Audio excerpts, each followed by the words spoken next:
Our speaker this morning is no stranger to this crowd. He is a Williamson County native, having born and raised in just down the road in Round Rock.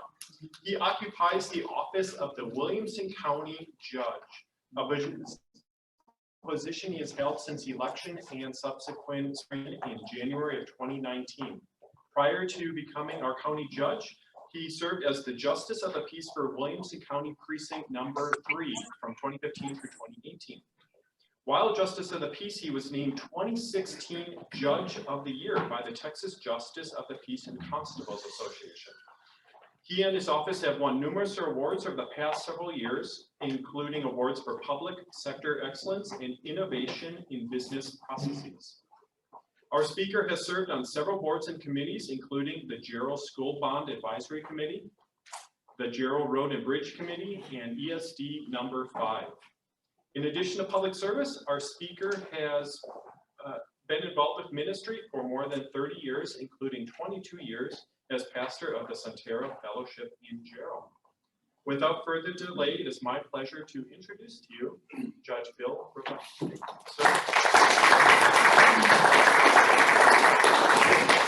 Good morning. How are you today? And I want to follow the rules and stay within the blue box up here and not be a rule breaker. And I want to say hello to all of you that are out there like, what's up? Now, this reminds me of what cartoon my grandkids and I watch. Rita will tell you. Bob, not Bob.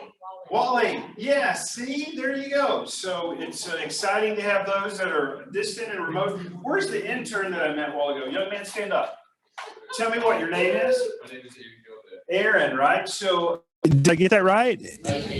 Aiden. Aaron's a good name. Aiden, a wonderful young man, greeted me outside and said, "Sir, would you care for water or coffee?" And I looked at him and said, "Yes, sir, I would. I'd like a Perrier." And he looks at me and he's a little uncomfortable. And I said, "Do you know what a Perrier is?" "No, sir, I don't." I said, "What do you do?" He said, "I'm an intern." I said, "Where do you go to school?" He said, "Where do you go to school, son?" Southwestern. That's right. You're a freshman, is that right?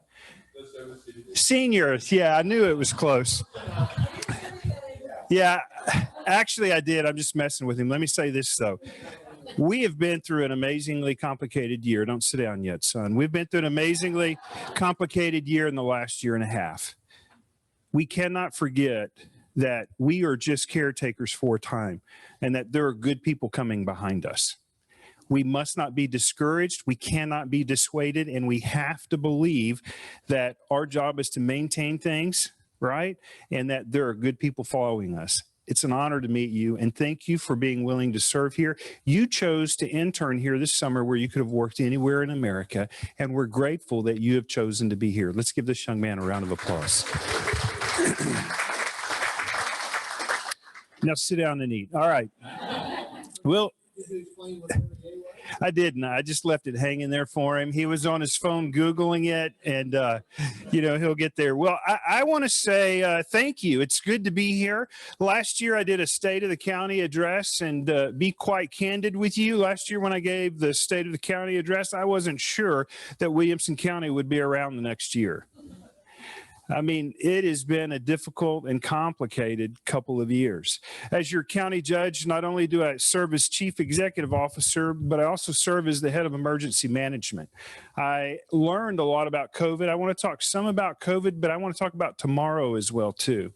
And I want to talk about what's going on in Williamson County, what I see here in the Georgetown area.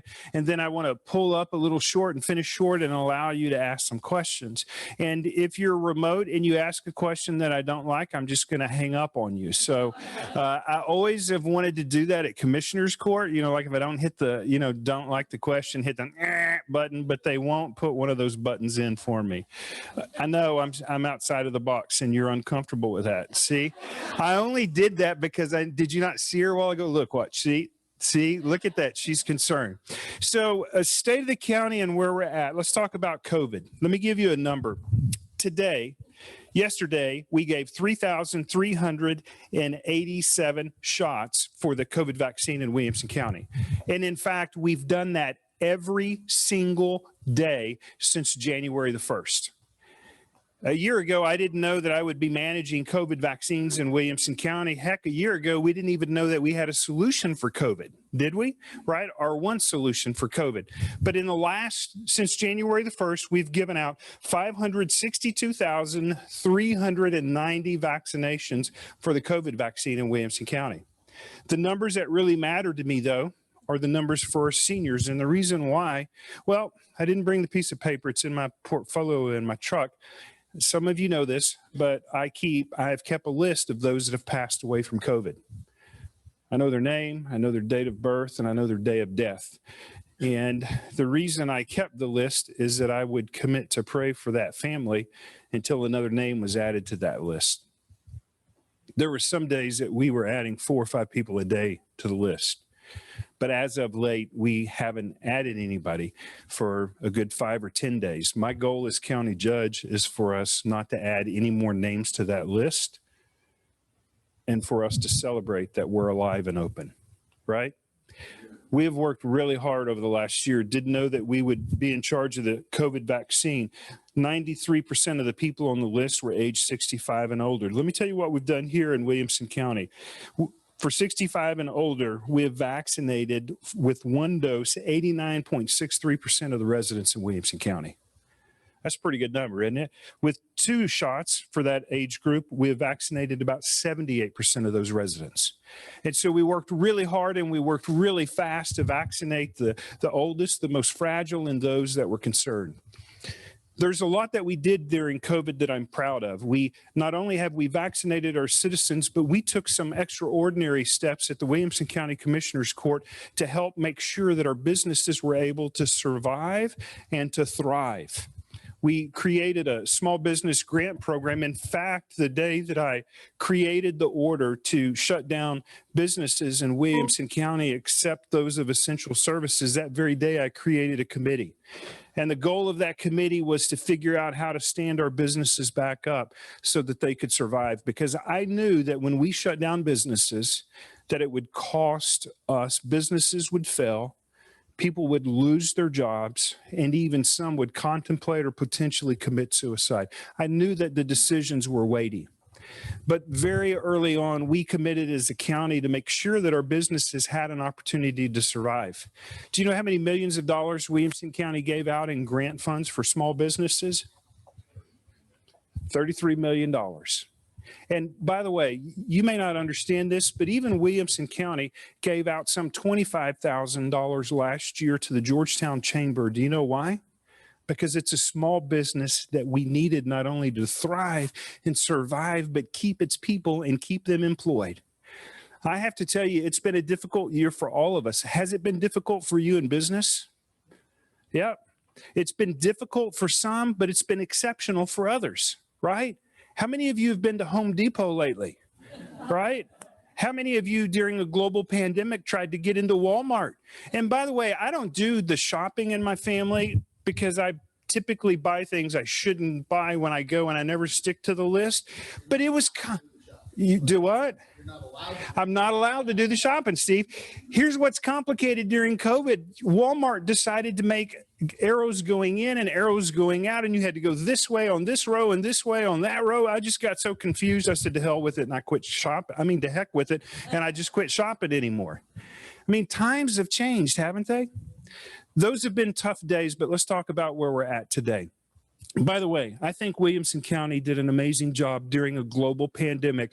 None of us had any practice or training or expertise at that. Did you know that? And not only did we do a good job at it, but we did a good job on managing the federal money. With the first round of funds that we received from the federal government, we still have about $20 million left. And by the way, we're not exactly sure how to get rid of it. Now, we have a lot of folks soliciting us on a daily basis, telling us how to get rid of it, and they're experts on how we should spend the money. But we know that if we don't spend it appropriately, that the federal government will come back and ding us and make us pay them back for it. And then the federal government seemed to be bored and they thought they would do another round of funding. I think it's called the American Cares Act or the Affordable Cares Act, whatever the new acronym is. Last week, we received another $58 million, and that's the first half. And in a couple of years, we're going to receive another $58 million. Let me say this as a fiscal conservative and a Republican. I want to say this to Washington, D.C. Stop sending us money. Stop giving away the farm, because my grandbabies and your grandbabies are going to have to pay that back.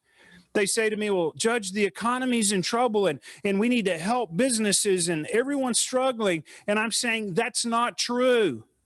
I believe the federal government is using this as a tool to fund big cities in America that failed financially, and they're helping them catch up. Williamson County doesn't need the money. And not only are we going to receive $120 million, but all of our cities in Williamson County are going to receive some $78 million. Another $200 million roughly pumped into Williamson County, one of the fastest growing counties in America, with the lowest unemployment rates that we've seen in quite a long time. The numbers I saw the other day was 4.4% unemployment. And I don't know about you, but I'm kind of having fun nowadays. Now, some of you are not having fun with this. You're stressed because you can't find employees.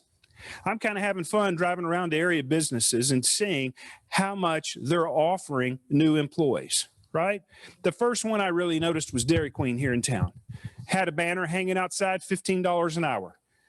Listen, when I worked at Dairy Queen, I think I made $2.12 an hour, and every dilly bar that was messed up at the end of the night I could eat. That's all I remember. I didn't make a whole lot.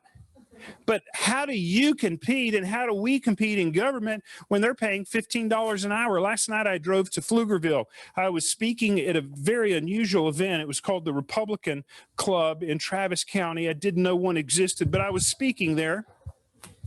I'm a partisan, so you can be offended if you're not on the Republican side. Maybe you should move there because Republicans are moving here. That's free. Don't be offended. Just deal with it. But anyway, I went to speak in Pflugerville. Some of you are going, Judge, I can't believe you said that out loud. Went to speak in Pflugerville and passed a new Aldi's, right? Or it looked like a new Aldi. They had a banner hanging up, $15 an hour to work at Aldi. I don't know what you do at Aldi because my wife has to put a quarter into the cart. So I don't know where they're working at. But it wasn't just $15 an hour. It was health benefits. It was dental, and it was a signing bonus. I thought about resigning as county judge and going to work at Aldi's. Guys, that's going on everywhere we're at. What's the highest dollar amount that you've seen across the county or within a couple of county region for starting salaries? Come on, I want to hear. Anybody here above 15? 16. Where at? Fast food, it was a Whataburger at 16. Whataburger at 16. Somebody else. $20 an hour, right? Insurance as well, probably? Wow. Okay, there goes the price of sandwiches. Yeah. Somebody else. Have you heard anything higher than $20 an hour? Does that blow your mind? $500 sign-on bonuses. Wow. Our economy is in trouble, huh? Man, we're just at rock bottom. Now, let me tell you what I do see in our local economy. There's still one sector of our economy that I think is still suffering greatly, and it's the last one to catch up. I call it the hospitality industry. The hospitality industry was hit hard, right? Now they're trying to get back up on their feet, and they're struggling with getting employees to help them get back up on their feet. And the hospitality industry isn't just hotels, but it's the convention business. It's the Round Rock Express, right? It is the basketball team and the hockey team over in Cedar Park. The hospitality industry's been hit hard, right, Rita? Been hit hard. Now, I got to tell you one story about the hospitality industry. Can I do that? Are you guys okay with that? So we were bored. We were just dealing with a global pandemic. And then God thought it would be great to bring a hurricane to Texas. And there were evacuees. And as Williamson County, we have a responsibility to help with the evacuees. And we needed a hotel to put them in, right? A place or some type of lodging. And we thought, well, let's use hotels because they've not been getting much business. So our emergency management staff contacted the Sheraton here in Georgetown, which, by the way, is the best Sheraton in America. Right? Right? Yeah. So let me tell you about the leadership at the Sheraton. At that time, most of their employees weren't working at the Sheraton. I don't know if you knew that or not. They were just struggling to survive. But the senior leadership at the Sheraton and her husband, in the middle of the night, about 2:30 in the morning, got into their property with every employee they could muster up and family members, and they started making up beds. And not only did I see her get up and make up beds, she's supposed to be the big boss. She not only made up beds, but when there was food there, she helped distribute the food. And the constant needs that were brought forward, she tried to do that. I remember specifically meeting an employee, Rita, that worked in the food and beverage catering area where we were handing out food. And the young lady started crying because she was excited she got to come back to work. Now, see, guys, during a global pandemic, we were this close to failure in America, but we're back. And it's good people like that and what Rita did with her property that's important. And so let me just give you this free commercial. You may have a choice of area hotels for your next business trip, or when you're bringing in coworkers, they need to be at the Sheraton. Do you know why? Because the Sheraton needs your support, just like your business needs her support, because we're a family and we work together. Would you agree? That's what we have to do during a global pandemic. We have to work together. We have to make a difference. So let's talk about where we're going as a county, what I see 2021 and 2022 being. First of all, I want to say this: COVID is over. You can stay there. You can dwell there. You can wear your mask. You can hide out in your bedroom. You can be afraid there. But I want you to know something. COVID is over and America is back.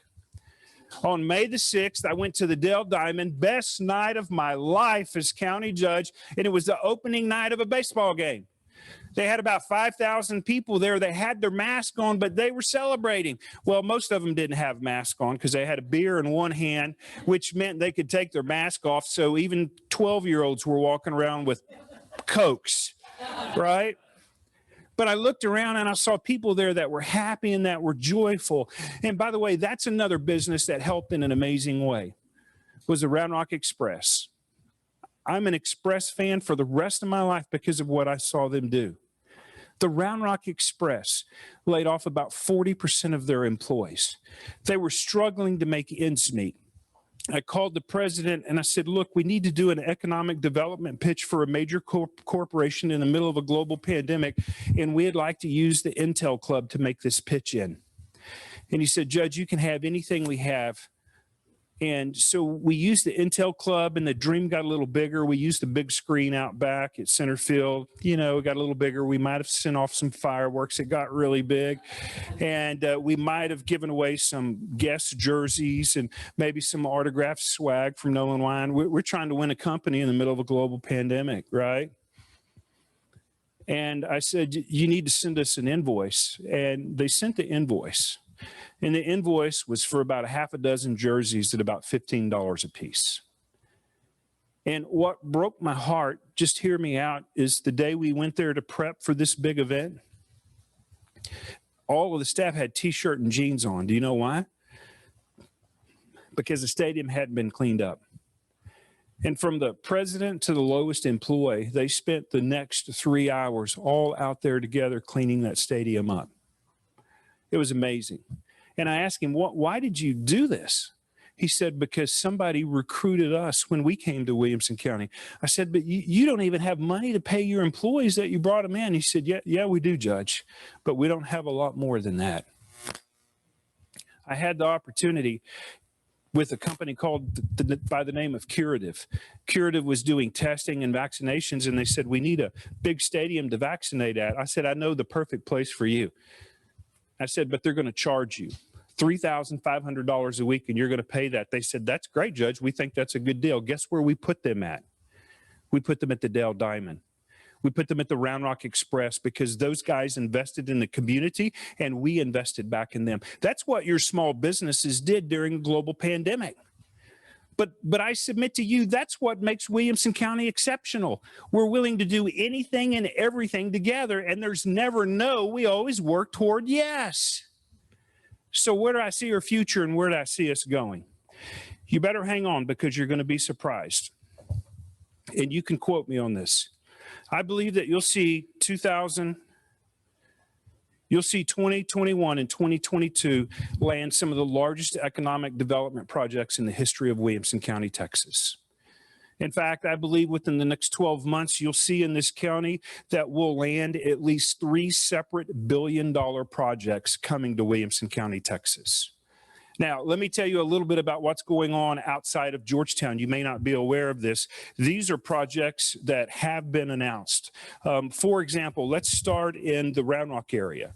Just last week, Round Rock announced a new data processing center, 1.5 million square feet. Think about that just for a moment.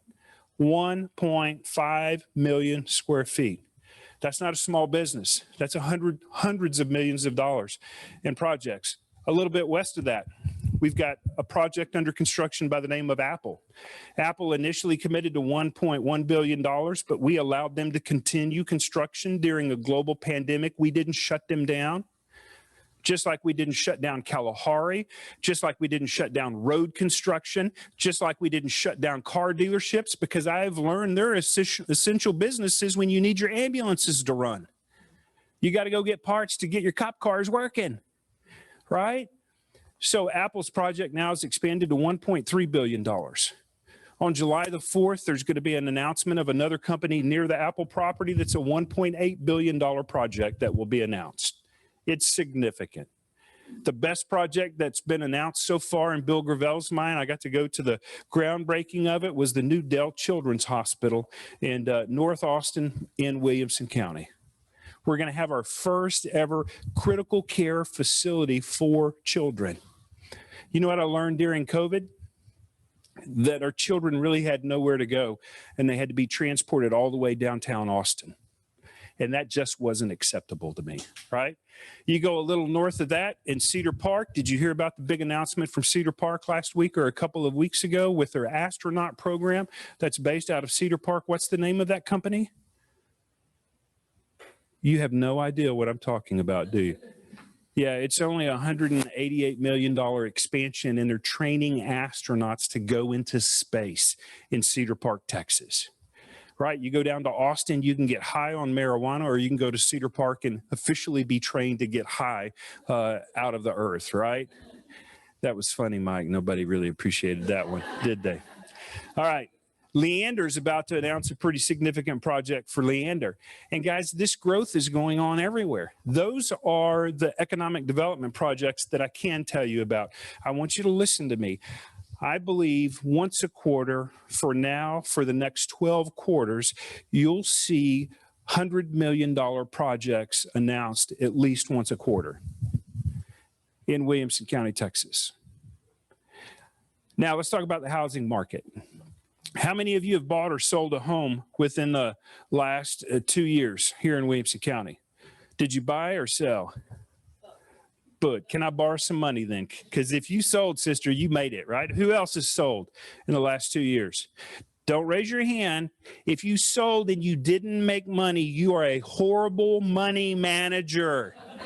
And we have some financial planners here who can help you out of your stupid if you can't make money on selling a home right now. Right? The economy not only is on fire, our unemployment is down, our commercial construction is up. By the way, the Central Appraisal District gave the county the tax roll. Do you know how much our appraised county roll increased in 1 year? 19%. In the middle of a global pandemic. That doesn't seem impressive, but it came out to $5.5 billion increase in 1 year. That's with a B. That's a lot.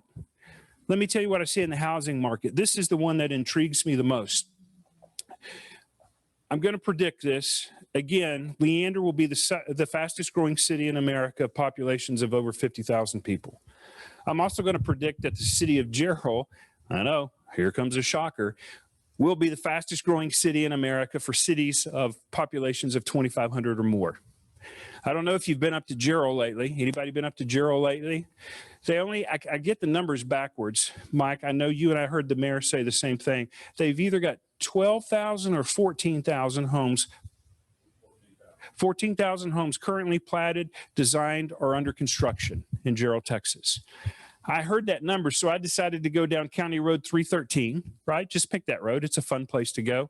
I went into a subdivision with 4 different home builders, and there was one consistent thing in every single lot. By the way, in all 4 of those subdivisions, there were only 4 homes under construction, but there was one thing at every lot, at every spot in that community. Do you know what the one thing was?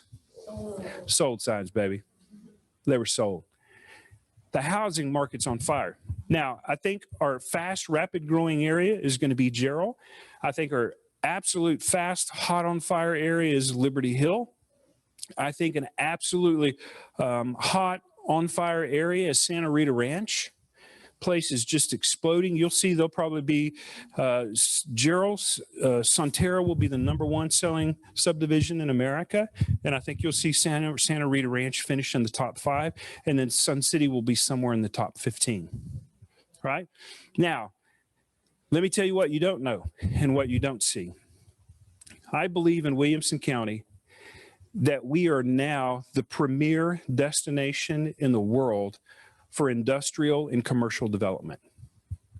I want to say that again so you grab the weight of that. I believe we are now the premier destination in the world for industrial and commercial development. I would tell you that I believe the #1 spot in the world that is being sought after by major businesses, you're going to be stunned when I tell you where it's at. It's between Round Rock, more so Hutto, and Taylor. It is on fire. And guys, I want to tell you, when I started as county judge only 2 years ago, we were talking with businesses and trying to incentivize businesses that were coming in, building a 70, 80, or $90 million project. Now we're talking with companies that want to be incentivized that are well into the billions. It's amazing what's going on. Now, with all of that being said, is that good growth or bad growth? Let me tell you what I'm focused on as county judge. I'm in favor of, so Mike Robinson used this illustration. I know it's a few years old, but I think you'll grab the weight of it. For every home that is on the ground, in dollar in taxes that it will generate, it will cost about $3 in taxes to provide all the services necessary. Did you know that? Residential growth is not how you lower your tax rate. On the other side, am I right, Mike? With the development in the commercial side, for every $3 that it generates in taxes, it only costs about $1 in services.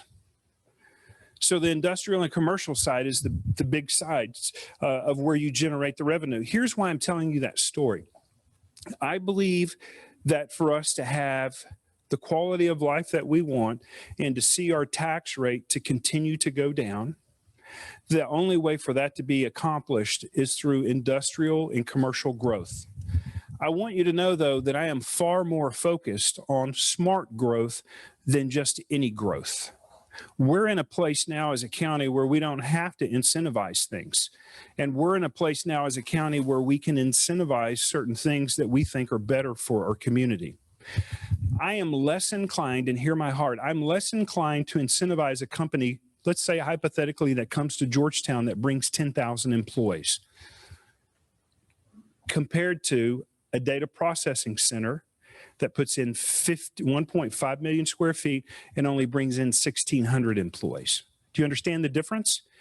They both will bring great value and their appraised property value, but when you bring in 10,000 employees, you put a tremendous strain on what?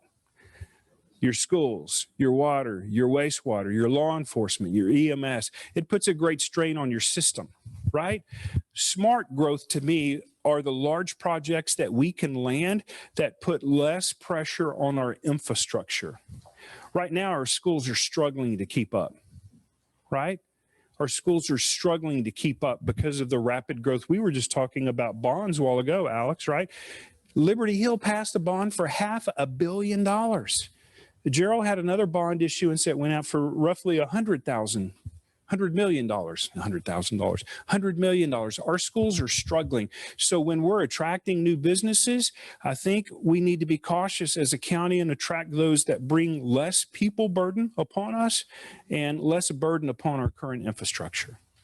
So the future for Williamson County, I see as being very bright. I hope you do too. I hope that you're optimistic. I know, and let me just say this, of the people in this room, everybody that's in development or business is doing really well right now. Engineers are busy. Project managers are busy. Architects are busy. Business is just through the roof, right? But there's still some segments of our local economy that are struggling. Again, I'll remind you, the hospitality industry, our fast food industry. I just don't know how we're ever going to get the employees back. And by the way, I hear the comment often, well, it's because they're being paid to stay at home. They make more money through the federal government to be at home than they do in the workplace. That may be true in some parts of America, but right here in Central Texas, I know what the unemployment numbers are, and they're about 4.2, 4.4%. We just don't have enough labor in the field. How many of you have been by Tesla lately?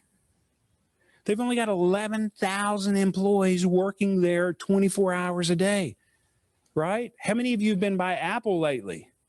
I don't know how many employees they have, 2,000, 3,000, 4,000. I'm telling you, our labor market is thin because there's a lot of work. All right, so I'm optimistic about the future. Now, I'm going to stop and take some time for questions because some of you are nodding off, and I know that means you're getting bored. I'm still within the box mostly, right? So you can ask any question you want. If I don't like it, I'll just pretend that you didn't ask it and I'll move on to the next one. All right, but first I want to ask the youngest man in the crowd to stand up and tell me what question you have for this county judge. No softballs either, son.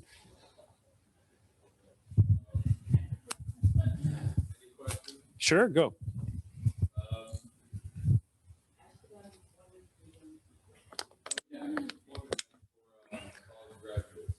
Where would you like to work at? Yeah, so if I were you, I would apply at Apple in their sales and marketing department. I'd apply at Dell. Their world headquarters happens to be here locally, right? There are about a half a dozen great locations here that you could apply. You may think this is a little odd, but I'd actually encourage you to apply at HEB.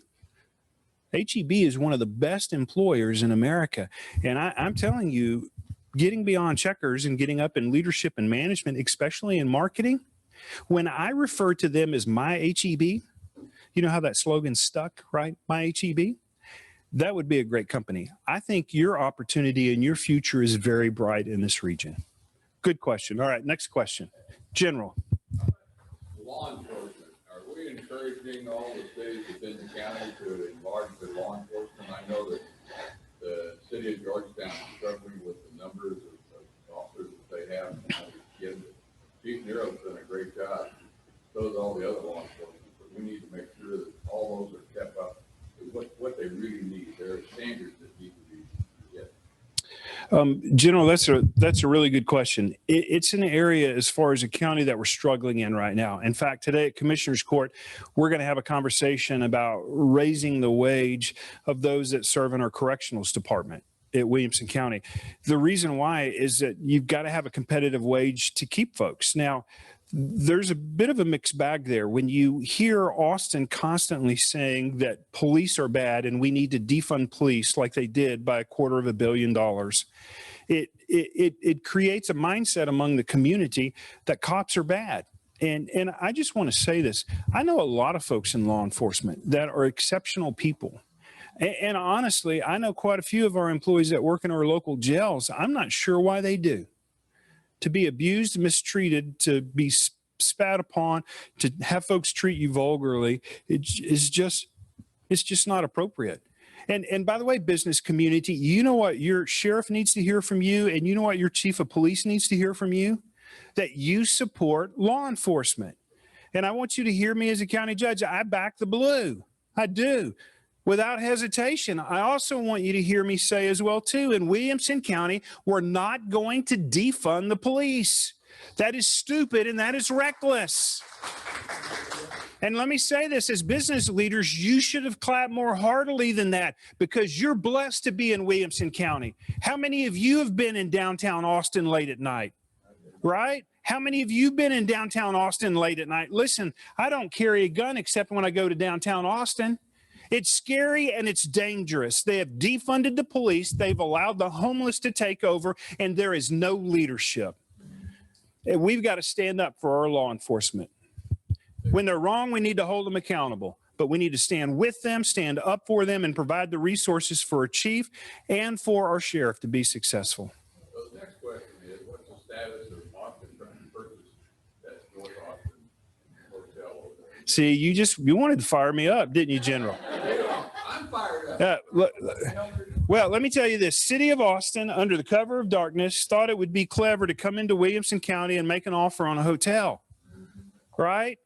They did that. And without 2 years of conversations, without any county leadership, in fact, before it was on the agenda to purchase the hotel, I'd never had one conversation about that. And neither had Cynthia Long, the county commissioner that represents that area.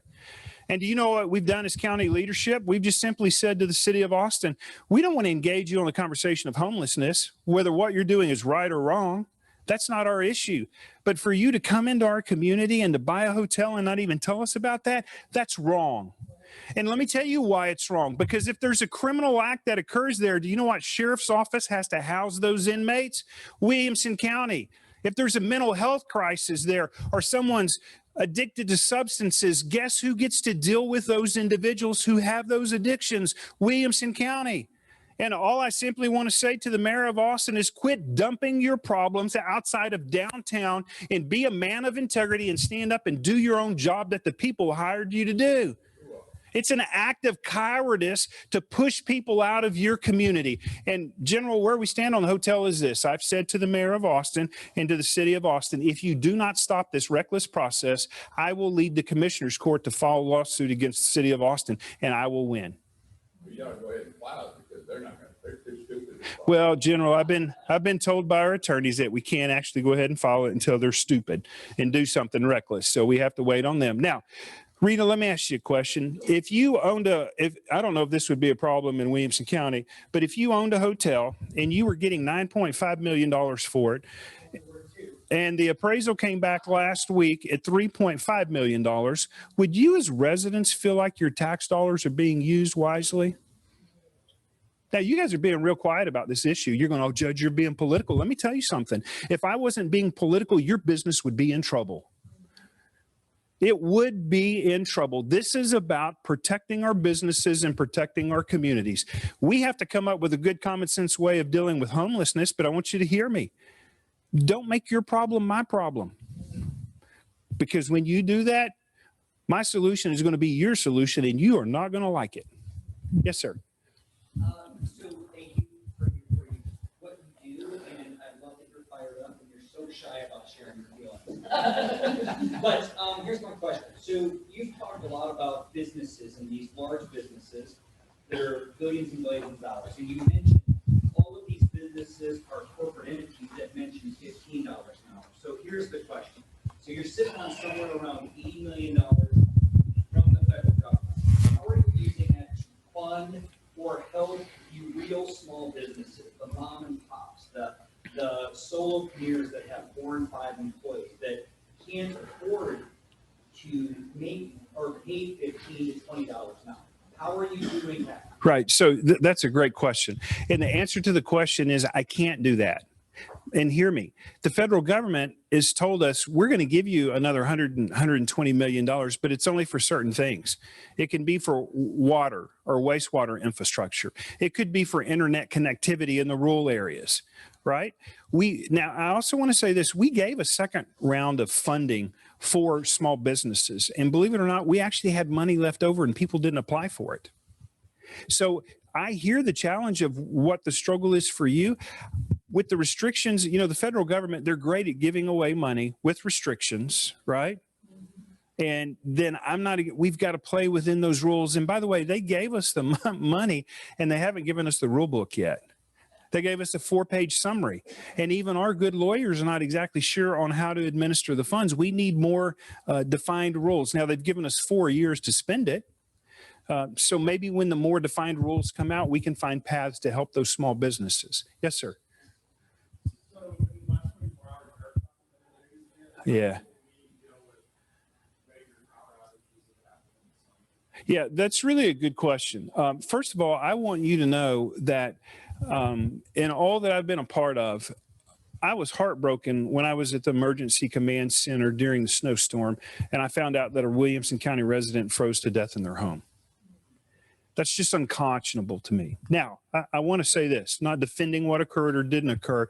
Our deputies did a welfare concern the day before, and the individual refused service or refused to be relocated to a place to help him. But I want to say this, as Texans, we expect the light switch, when you punch it, for the lights to come on. And we expect the AC to work, and we expect the heat to work. So the answer to your question is this. I went to Senator Schwertner, and I said, listen, what ERCOT did was unconscionable. As your county judge, I knew less than 12 hours before a near shutdown that it was occurring. All I needed to know was 3 or 4 days ahead of time, and I could have got on social media and asked all of you to get on social media, and we could have told the story like, hey guys, it's getting really critical. Cut back on the load in your home. So Senator Schwertner created Senate Bill 3. And last week I was blessed. I got to be with the governor and the senator as Governor Abbott signed the bill. But Senate Bill 3 now forces ERCOT to notify us far ahead of time when we're getting in trouble or when there could be a problem. Senate Bill 2 and Senate Bill 3 also make sure that we have more plants online than offline during peak and peak demand times. I believe that we're never going to see what we saw again. The warnings that you're hearing now may be fearful for you, but for me, I'm ecstatic. That means they're communicating with us. And as it gets more critical, if it does, then there will be more information that comes out to you and I. The other thing that I think is important too is that we need to make sure that we have enough plants online that are winterized, weatherized to work in the heat of the summer or the cold of the winter. And guys, I want to say this. I can be as angry as I want about the electric failures. We just had an unprecedented storm we've never had before. And honestly, even for the county, some of our backup generators, you may be surprised to know this, but our diesel fuel was freezing in those because it was so cold for so long, right? So it was complicated for everybody. But to your point, we can't take our eye off that ball. We need to make sure we're there. Yes, sir. All this development going on, how will that impact on water rates and the availability of water? Because, you know, we have these shutdowns, and water, you can't water, you can't get that back to use. So with all this increase in development, what's going to impact the rates? You know, I do a every other month meeting with all of our mayors, and at least the last 2 to 3 meetings, the primary focus has been on water. In fact, I know here for the mayor in Georgetown, it's been a key focus for him since he's been in office. There are some really good solutions that are really not that far away. It really, what you're going to see are major water amounts are going to be delivered to Williamson County, much like a toll road. If you want to get on the toll, you got to pay the toll fee. It's a system called take or pay. And that's where private business and private investors invest $250 million or $500 million to put in the water lines. And then if the city pulls off a certain amount of water, then it pays for the water that it takes. I am more comfortable with the solutions for water that I've seen than any time since I've been in office. And by the way, the only reason I'm a county judge now is because I was a fool years ago and I ran to be on a mud board. Mud boards and school boards are 2 of the most dangerous places to serve in politics, right? But I learned early on, we've got to make sure we've got enough water and electricity for the region. Well, that means, down here it says, we'll pay more and get less water. No, that's not what I said. I don't know what the city rates will be here in Georgetown. I can't speak to that because I'm like you. I live in Georgetown now, so I pay Gus. I don't know who he is. I've never met him, but I give him money on a monthly basis. I can't tell you what the local rates will be. I do believe, though, you may think this is counterintuitive. I do believe that the more water we bring to the region, the less expensive it will be if all of the cities work together collaboratively to do it. And right now, Round Rock is taking that leadership. Round Rock and Georgetown and Cedar Park have together issued an RFP for bringing in major water into the region. All right, one last question. Yes, sir, General. The problem with the water is the availability. And if you look at the state water plan, it always talks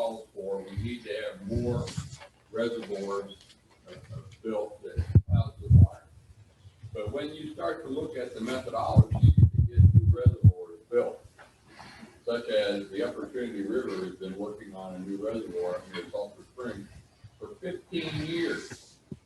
15 years, and they haven't moved any dirt yet.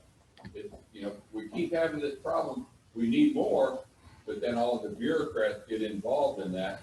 And if you have something about an endangered species that might be in that area, holy crap, the whole thing stops.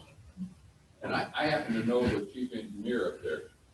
15 years he's been working on this thing.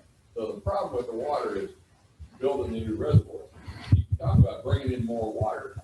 Where the hell is the water going to come from? It's got to come from a reservoir somewhere. Sure. And General, let me tell you where the greatest water reservoir is in North America right now. And we are actually less than 30 miles from it. It is a groundwater provider called the Carrizo-Wilcox. The Carrizo-Wilcox really starts in Milam County and Lee County, and from my understanding from hydrologists, goes all the way up to Kansas. The Carrizo-Wilcox in Williamson County, the numbers that I was given last week, they can deliver 50 million gallons of water a day to Williamson County, and they could do it for 30 consecutive years in a complete drought during that time frame and never lose availability to meet that demand daily. There's a huge pile of water underground at the Carrizo-Wilcox, but it's going to cost a fortune to get it from here to there, and it's not all that far away. Thank you guys so much. I'm your county judge, and it's an honor to serve.